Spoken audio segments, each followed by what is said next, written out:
This video is brought to you by the Farmer Klein YouTube channel.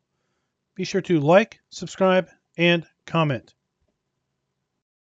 Hello everybody, welcome back to our Farming Simulator 22 map first impressions video. Today we're going to take a look at Dredge Creek, Alaska. But before that, this video is brought to you by Viking Hammer 73 and Alpha Trion. Thank you for being farm barons. So the Dredge Creek, Alaska map can be found over at the farmingsimulator.com website or the in-game downloadable content menu. And as of the 1.0 release, this map is available for PC players only. Now, the reason that this map is available for PC players only is because it is including multi-terrain angle. I don't see any other reason why this map would be for PC only, other than the fact that the map author has added additional terrain angles to the map itself. Let's read some of the description. Welcome to Dredge Creek, Alaska. This map is inspired by the scenery of Northern America and Canada. It is not based on a real location. You'll find some already prepared fields, but they are owned by local homesteaders, and they do not want to sell their properties for a small amount of money.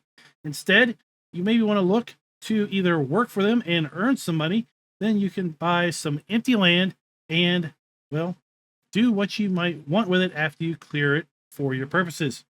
There are several selling points scattered around the map, and of course you can add more selling or production points if you want. Also, the Alaskan Railroad is at your service. This map has not had any ready farms or even places for them placed on any difficulty level. It is up to you to decide where to build your empire. This map has 13 fields, lots of trees, multi-terrain angle, custom collectibles, custom crop textures from bullet bill and wheat, canola, barley, and oats, extra field types like dirt and gravel, but these are simply decorative. There is nothing production pre-placed on this map, so you will not be able to do anything like mine or extract gold from the dirt or gravel that is pre-placed on the map. This map does have a custom crop counter and custom lighting, as well as a custom soil map for precision farming. Let's go ahead and load on in. Now, in addition to the map itself, we are going to be using the mods we typically use when taking a look at maps, which is additional field info, additional game settings, animal food overview, field lease, field calculator, precision farming, and straw harvest. I will tell you, if you load this map up in farm manager mode or start from scratch, you will find everything built out exactly how you see it here in new farmer mode. The only difference is you do not own any land. Also, I loaded this system up with a low-powered system that does have integrated graphics, and I was having no problems whatsoever getting 60+ frames per second steady at 1080p. So regardless of what type of system you have, it should run this map very, very well. Now, this is your classic homesteader map, and I have to say, this is an extremely beautiful homesteader map. We do have kind of a pre-built farm south of the river, but anything to the north is completely barren wasteland. There's a bit of a homestead over here to our east, but that is pretty much it. We do have all the standard crops available to us in Farm Sim 22 on this map. In addition, if you do have the premium expansion, you'll have your red beets, carrots, and parsnips. You take a look at our lands overview. You see we start up by owning farmland ID 45 and 51. Those are the only two farmlands that we do own at the start, and this is where our starting machinery is going to be. And we then also have a few fields that we also own at the start. Let's go ahead and take a look at our farmland lease screen. You see we start up owning farmland ID 45 and 51. As I said earlier, they include fields 11 and 13. Here we can scroll down through the rest of the farmland screen. It's going to show us all of the viable farmlands, how large those farmlands are, if those farmlands include any field or fields, what is included, then lastly, how much is that farmland going to cost us. And we can really see that any farmland that has a field on it is going to be a lot more expensive per hectare than the land that does not have any fields on it. So for example, here we have 1.24 hectare plot, has field 7, $111,000. Here we have a 7.96 hectare plot for $119,000. So nearly 7 times larger and is just $8,000 more expensive. But it doesn't have a field. So clearly it's to your advantage to go out there and start busting up the land and clearing the area. Take a look at our field calculator screen. This will show us the specific sizes of each particular field that does pre-exist on this map. And if we look at our crop counter, you can see we do indeed have a very custom growth schedule that is available to us on this particular map as well. And now if we take a look down through our prices screen, you do see that we do indeed have the ability to sell all of our base game crops that are available to us in FS22. In addition, we do have the ability to sell our eggs, wool, and milk, and our silage, hay, straw, and grass. This tends to continue down through our base game production items as well, as we can indeed sell all of our base game production items that are available on this map. Something we do not have the ability to do is buy bulk lime, but we do have multiple stone crushers that we can take our stones. If we are wanting to do some platinum expansion production with the forestry on this map, we will need to put our own production and sell points down because the platinum expansion is not pre-configured on this map.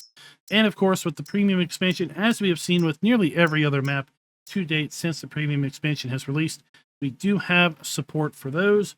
If you are playing with pumps and hoses, we do have support for separated manure. If you are playing with straw harvest, we do have the ability to get rid of our hay and straw pellets as well. And then our premium crops. We start out with a very mild list or modest list of starting machinery, and some of it is, well, fairly old as far as a model goes, but everything is very new, has no operating hours, and is well maintained. We do have collectibles on this map. They are custom gold nuggets, kind of keeping with the theme here of Alaskan farming and wilderness. We also do have contracts available on the fields that do exist. We have no production chains owned at the start, and in fact, this map has no production chains built in.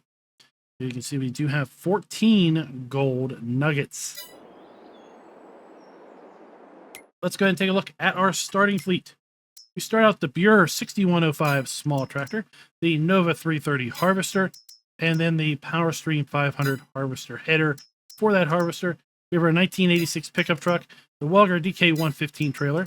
We have the Pottinger Servo 25 plow, as well as the Rabe EG39 cultivator, and the Nordstein HK25 NS 3030 seeder and power harrow combination.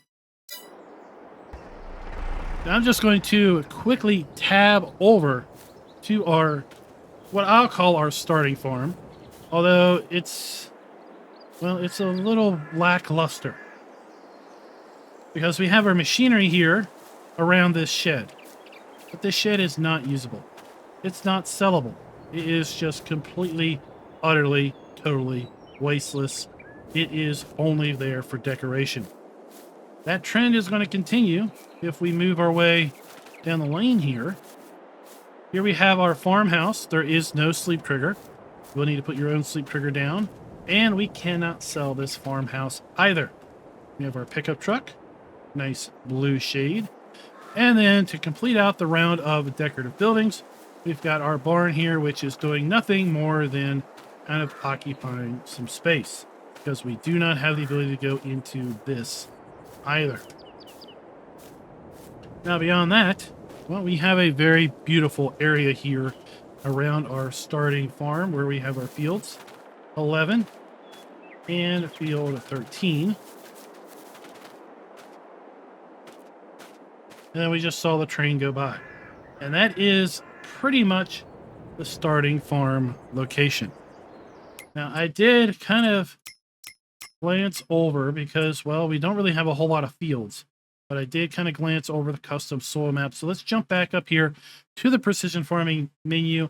And let's go ahead and show you what the fields here to the northeast look like, as well as what do the fields look like here at our starting point. So to the northeast at the homestead, north of the river, north of the railroads, we have all sandy loam. It looks like, for the most part, that area of the map is going to be exclusively sandy loam. And here are the areas to the south of the river.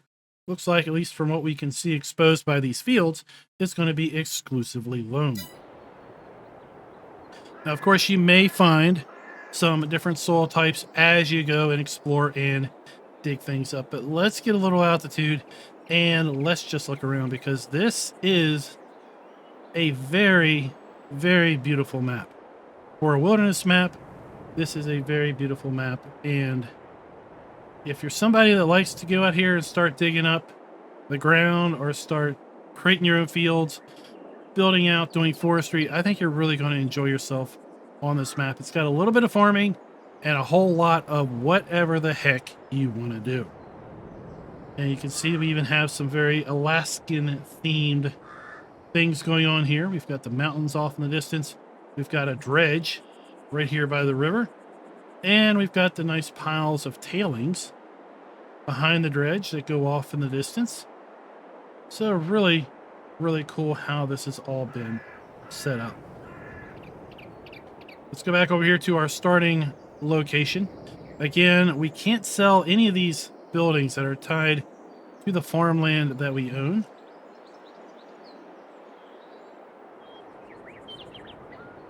Then we have our map boundary down here.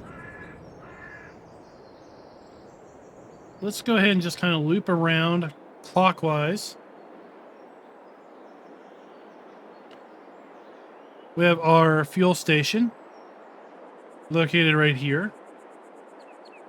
And it's going to take us down into a little bit of a town area. We've got kind of an old castle ruin, an old ruin of some sort up here on the hilltop. And down in here we have a farmer's market sell point.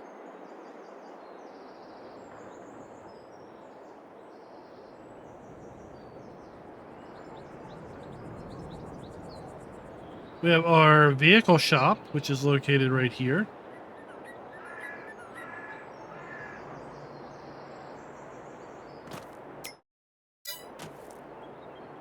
And then we have our maintenance trigger, which is going to be located over here on the side. Now, we do not have trigger markers. So let's go ahead and take a look and verify that it's indeed right here between the building and the truck. So would like to have seen trigger markers there.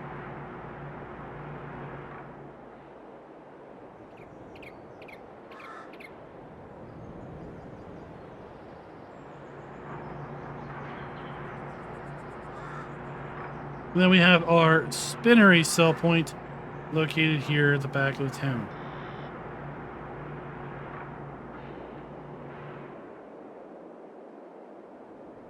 Got a little bit of a village here. And then we have kind of some flooded fields. We're going to have to come in here and plow this up. Tear this up. It looks like it's fairly well run down. Here we have some of the deco dirt, we'll say.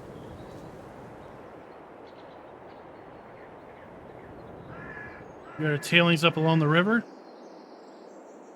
And we're just going to kind of make our way a little bit further to the north. We've got kind of an old abandoned mine area up here. Gold mine going on.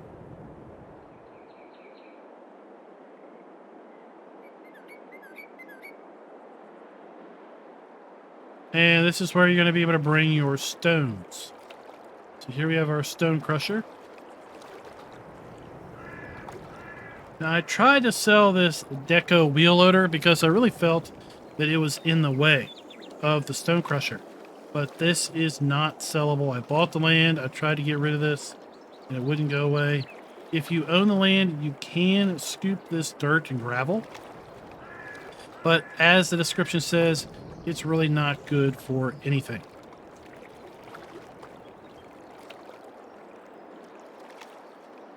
These power towers on the map do have collisions. So if you do happen to decide you want to make a field over here where these power towers are located, well, you will have to kind of avoid those.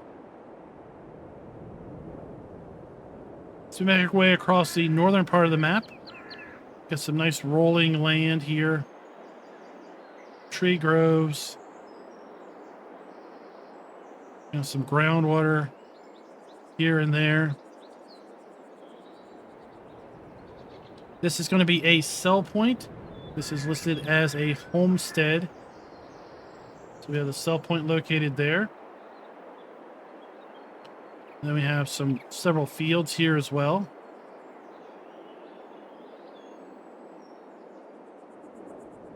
Nice lookout tower overlooking the Dredge Creek Valley.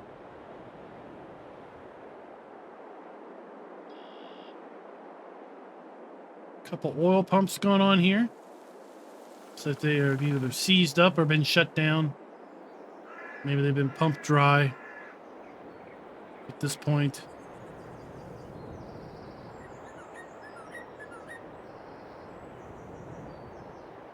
And then over here we do have our working train trigger.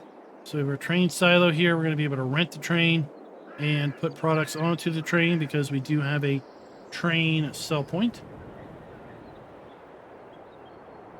The train is coming down the line now as well. So here we have our rent train trigger up here at the top. Then we have our train dump and fill point. This is going to be our dump point to put things into the silo and our fill point to get things out of the silo.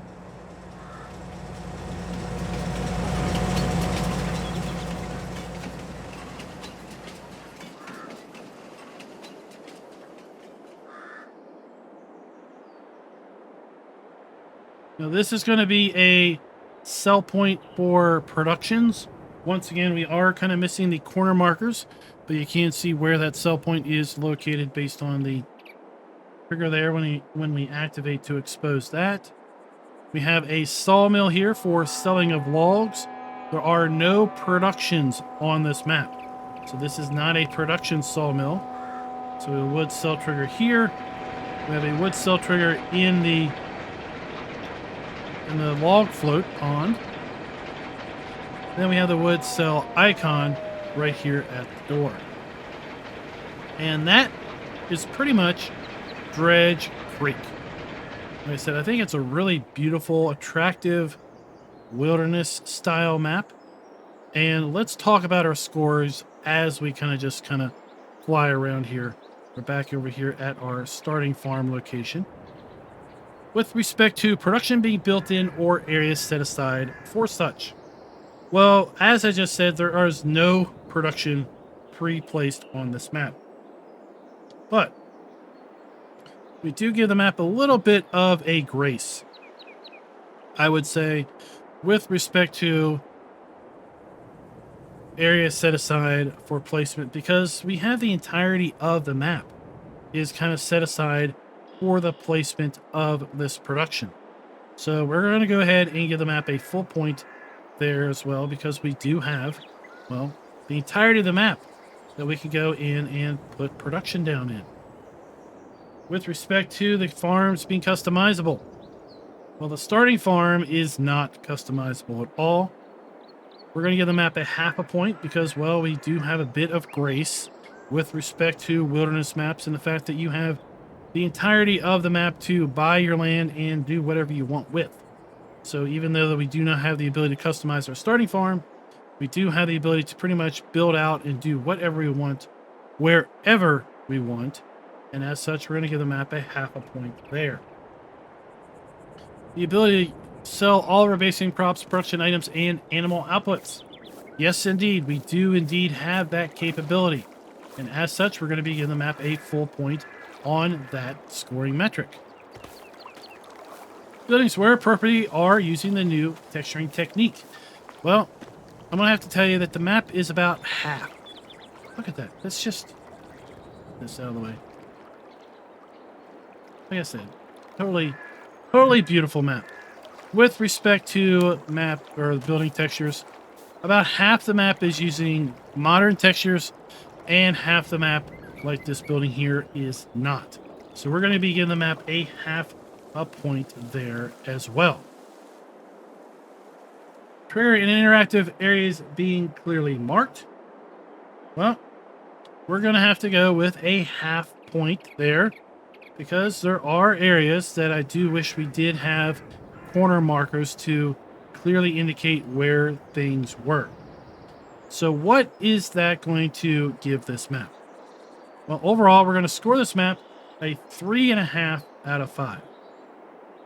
I think it's a great wilderness map. I think it looks outstanding. I wish you could sell the starting farm buildings. That would help out a lot.